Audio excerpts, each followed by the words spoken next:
జరగబోతే నువ్వు end time message ఎట్లా అవుతావు? అంటే ఎండ్ టైం మెసేజ్ చర్చ్కి వెళ్ళిపోతే, అక్కడ ఆదివారం చర్చ్ అటెండ్ అయిపోతే, వాళ్ళకు దశమ భాగాలు ఇస్తే, కానుకలు వేస్తే, ఏదో ఒక ఎండ్ టైం మెసేజ్ చర్చిలో సభ్యుడిగా ఉంటే నువ్వు ఎండ్ టైం మెసేజా? ఈ సంఘాన్ని విడిచిపెట్టి ఇంకో సంఘానికి వెళ్ళిపోతే నువ్వు ఎండ్ టైం మెసేజా? అసలు కొత్త జన్మనే జరగలేదు కదా, నూతన జన్మనే జరగలేదు కదా.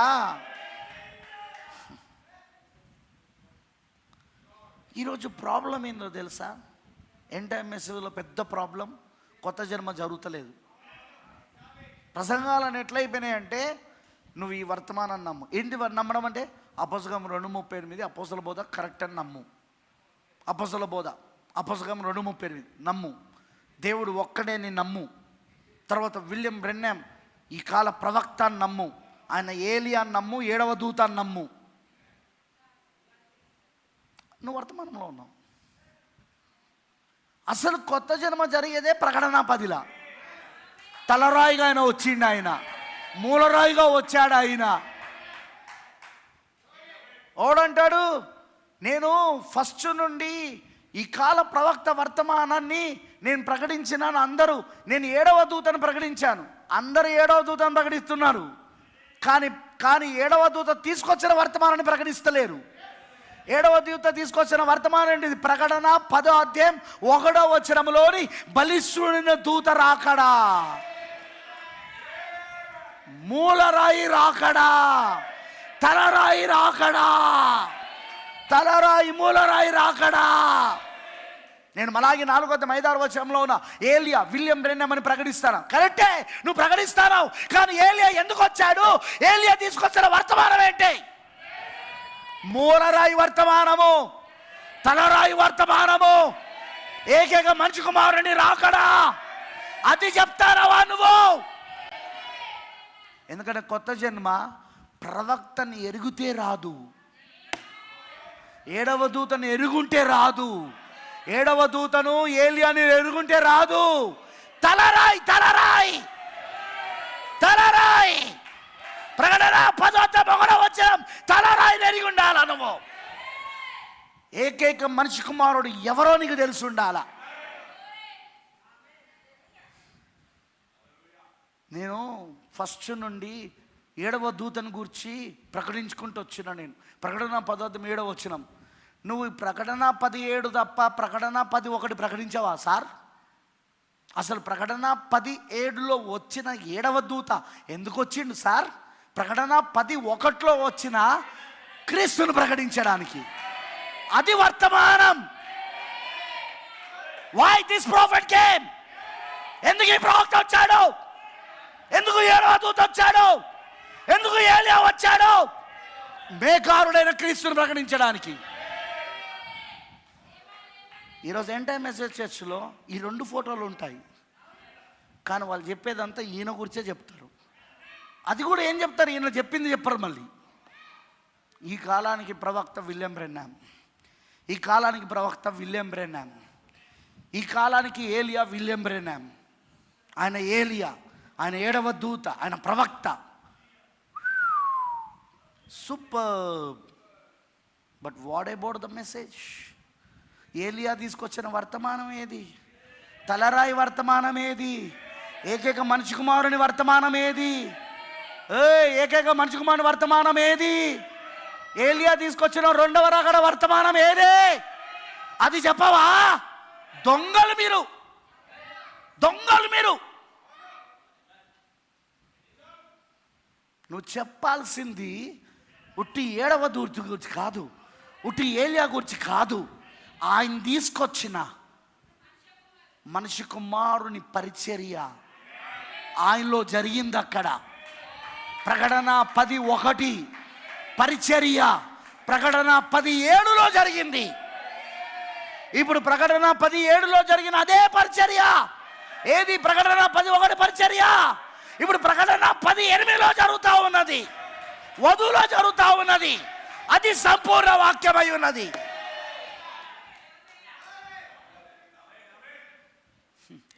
వీళ్ళ తెలివిలు ఎంత తెలివిగలంటే, వీళ్ళు ఈరోజు ఎండ్ టైం మెసేజ్లో సేవకులు ఎంత తెలివిగల తయారైందంటే, మేము కూడా విలియం బ్రెన్హామ్నేగా, మేము కూడా 7వ దూతను ప్రకటిస్తానంగా, ఇది 7వ దూత వర్తమానం అని మేము అందరికి ఇస్తానంగా పుస్తకాలు, ఇదిగో ఇది ఏలియా అని అందరికి ఇస్తానం కదా. ఎంత తెలివిరని ఇది. మాట్లాడాల్సిందేంటి? ప్రకటన 10:1, రెండవ రాకడని ఎందుకు వస్తలేదు నీ నోట్లో నుండి? ఏకైక మనిషి కుమారుని రాకడని ఎందుకు వస్తలేదు నీ నోట్లో నుండి?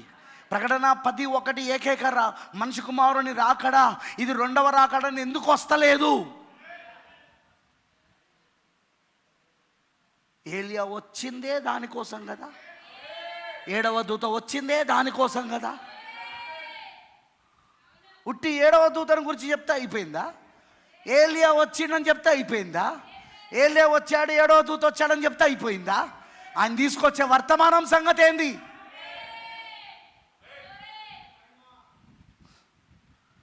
మీకు సంగతి తెలుసా? ప్రవక్త బ్రెన్హామ్ గారు ఉన్న కాలంలో అప్పుడున్న దైవజనులు ఎవరైతే ఉన్నారో ప్రపంచవ్యాప్తంగా, వాళ్ళందరూ విలియం బ్రెన్హామ్ని ప్రవక్తగా నమ్మారు. They believed he is a prophet అని. టిఎల్ ఆస్బోర్న్ ప్రవక్త బ్రెన్హామ్ గారు చనిపోయినప్పుడు ఆయన వచ్చి చేసిన ప్రసంగం ఏంటో తెలుసా? ఆయన ఎవరో కాదు, ప్రవక్త. విలియం బ్రెన్హామ్ ఎవరు అనుకుంటున్నారు? ప్రవక్త. విలియం బ్రెన్హామ్ ఎవరు అనుకుంటున్నారు? దేవుడే మానవ శరీరంలో వచ్చాడు అని చెప్పాడు ఆయన. కానీ ఆయన తీసుకొచ్చిన వర్తమానం టిఎల్ ఆస్బోర్న్ నమ్మిండా? టిఎల్ ఆస్బోర్న్ అంగీకరించిండా? ఆయన ప్రకటన 10:1 వర్తమానం తీసుకొచ్చాడు ఆయన. రెండవ రాకడ యొక్క వర్తమానాన్ని తీసుకొచ్చాడు ఆయన. రెండవ రాకడ వర్తమానాన్ని, తలరాయి వర్తమానాన్ని, ఏకైక మనిషి కుమారుని వర్తమానాన్ని టిఎల్ ఆస్బోర్న్ నమ్మిండా? మరి వీళ్ళకు టిఎల్ ఆస్బోర్న్కి ఇప్పుడున్న ఎంటైమ్ పాస్టర్లకి ఏం తేడా? ఏం తేడా లేదు, ఏం తేడా లేదు. మోసగాన్లు.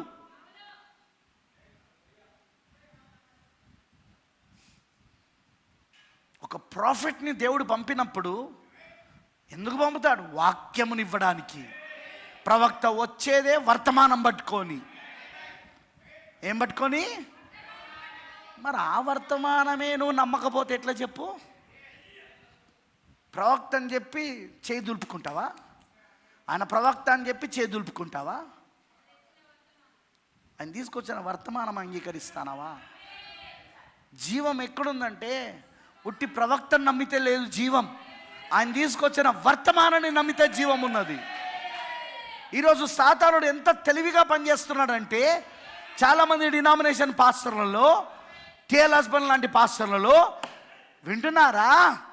ఓరల్ రాబర్ట్స్ లాంటి, టిఎల్ ఆస్బోర్న్ లాంటి ఆ పెద్ద పెద్ద పాస్టర్లు ఎవరైతే ఉండేనో వాళ్ళ లాంటి వాళ్ళలో ఎలా పనిచేసిందంటే, he's a prophet, William Branham is a prophet అని అన్నారు తప్ప ఆయన తీసుకొచ్చిన వర్తమానం మాత్రం నమ్మలే. మీకేమైనా అర్థమైందా నేను అన్నది? ఆయన ప్రవక్త అన్నారు కానీ ఆయన తీసుకొచ్చిన వర్తమానం మాత్రం నమ్మలే. సేమ్ స్పిరిట్, అదే మోసపరిచే ఆత్మ ఈరోజు ఎంటైమేస్లో సేవకులలో కూడా, విశ్వాసాలలో కూడా పనిచేస్తూ ఉన్నది.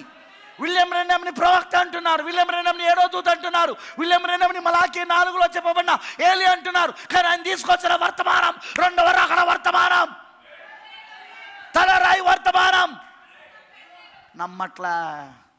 ఏకైక మనిషి కుమారుని వర్తమానము నమ్మట్లా. మళ్ళీ నేను మొదటి నుండి ప్రకటన 10నే ప్రకటిస్తాను. ప్రకటన 10లో 3 ఉన్నారు. ప్రకటన 10లో 3 ఉన్నారు. అసలు మెయిన్ వ్యక్తి ఎవరు? ప్రకటన 10:1 నుండి 6 వచనాలు. ఎవరైనా బలిష్ఠుడైన వేరొక దూత ఆయన రాకడను చెప్పడానికే వచ్చినవాడు. ప్రకటన 10వ అధ్యాయం 7వ వచనముల 7వ దూత ఎవరతను? William Branham. ఆ 7వ దూత తీసుకొచ్చిన వర్తమానాన్ని అంగీకరించేవారే. ప్రకటన 10వ అధ్యాయం 8వ వచనం, యోహాను ఎవరు? వాళ్ళు వధువు అయి ఉన్నారు, పెళ్లి కుమార్తె అయి ఉన్నారు. తలరాయిని అంగీకరించేవారు, రెండవ రాకడను అంగీకరించిన వారు, ఏకైక మనిషి కుమారుని అంగీకరించిన వారు, వాళ్ళే యోహాను వధువు. ఇది ప్రకటన 10ని ప్రకటించడం అంటే.